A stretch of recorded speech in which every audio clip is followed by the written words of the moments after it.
Hello दोस्तों, स्वागत है आपका मेरे यूट्यूब चैनल में। दोस्तों, आज हम लोग जीके जीएस के कुछ महत्वपूर्ण प्रश्नों को देखने वाले हैं।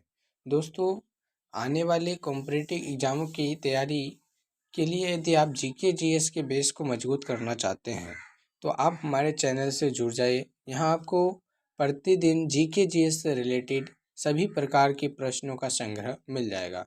दोस्तों, आज आपके लिए यहाँ पे ज्योग्राफी जो कि जहाँ से प्रश्न आते हैं आपके जीके जीएस से, ज्योग्राफी की वन लाइनर क्वेश्चन को देखने वाले हैं। तो दोस्तों, बिना समय गवाए शुरू करते हैं आज का अपना प्रश्न। आपका पहला प्रश्न है, भूगोल का पिता किसे कहा जाता है? भूगोल का पिता किसे कहा जाता है दोस्तों? तो इसका सही उत्तर हो जाएगा इरिथोस्थनीज। चलते हैं अगले प्रश्न में। आपका अगला नंबर प्रश्न है, भारत का सबसे दक्षिणतम बिंदु क्या है?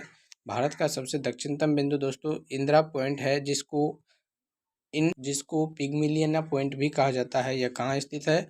तो अंडमान निकोबार द्वीप समूह में स्थित है। उसके बाद आपका अगला नंबर प्रश्न है, पृथ्वी को सबसे पहले किसने गोलाकार माना था? पृथ्वी को सबसे पहले गोलाकार अरस्तु ने माना था दोस्तों। अरस्तु को ही जीव विज्ञान का जनक, जंतु विज्ञान का जनक और सामाजिक विज्ञान का जनक माना जाता है, पॉलिटिकल साइंस के दोस्तों। उसके बाद चलते हैं अगले नंबर प्रश्न में। आपका अगला नंबर प्रश्न है, मानव भूगोल का पिता किसे कहा जाता है? तो दोस्तों मानव भूगोल का पिता फ्रेडरिक रेडजेल को कहा जाता है। उसके बाद प्रश्न संख्या 5 है आपका, सबसे पहले भारत का मानचित्र किसने बनाया था? सबसे पहले भारत का मानचित्र दोस्तों एनविले ने 1752 ईस्वी में बनवाया था। किसने बनाया था दोस्तों? एनविले ने। कब? 1752 ईस्वी में। आप इसे भी याद रखेंगे। उसके बाद आपका छठा नंबर प्रश्न है, अध्ययन के लिए स्वतंत्र विषय के रूप में भूगोल को कब मान्यता मिली? तो दोस्तों 19वीं शताब्दी के आरंभ में ही भूगोल को अध्ययन के लिए एक सब्जेक्ट के रूप में, एक विषय के रूप में मान्यता दी गई। उसके बाद प्रश्न संख्या 7 है आपका, भारत को सर्वप्रथम विश्व मानचित्र पर किसने दर्शाया? तो दोस्तों टोल्मी, यह भी एक भूगोलवेता रहे।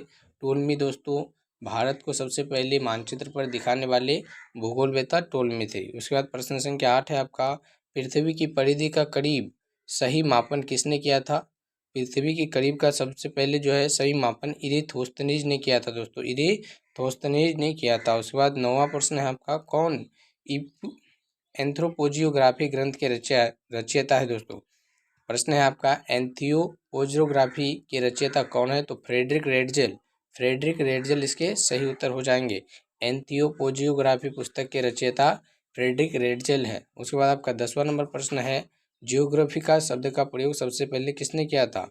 तो दोस्तों इसके भी सही उत्तर हो जाएंगे इरिथोस्थनीज। जियोग्राफिका शब्द का सबसे पहले प्रयोग इरिथोस्थनीज नामक भूगोलवेता द्वारा किया गया था। उसके बाद दोस्तों आपका अगला नंबर प्रश्न है, किसने सबसे पहले विश्व का मानचित्र मापक बनाया था?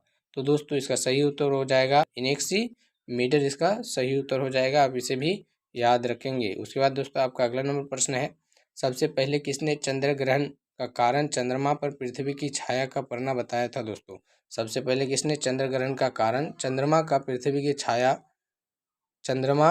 पृथ्वी की छाया का पड़ना बताया था? तो दोस्तों इसका सही उत्तर हो जाएगा आर्यभट्ट ने ही सबसे पहले इसका सत्यापन किया था। उसके बाद आपका 13वां प्रश्न है, किसने सबसे पहले भौगोलिक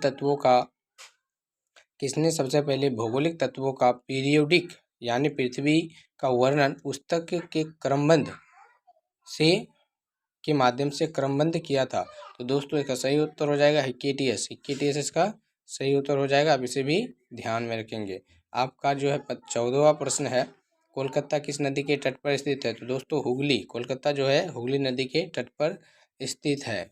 आप इसे भी याद रखेंगे। ज्योग्राफी के सब्जेक्ट में ऐसे प्रश्न आपके एग्जाम में देखने को मिलते हैं। तो दोस्तों यदि आपको आज का मेरा वीडियो पसंद आया तो वीडियो को लाइक कर दें, चैनल को सब्सक्राइब कर इससे जुड़ जाइए और अंतिम प्रश्न को देख लें। कोलकाता किस प्रकार के बंदरगाह का उदाहरण है? तो दोस्तों कोलकाता एक नदीय बंदरगाह का उदाहरण है। आप इसे भी याद रखेंगे। तो दोस्तों मिलते हैं अगले वीडियो में, तब तक के लिए आपका धन्यवाद।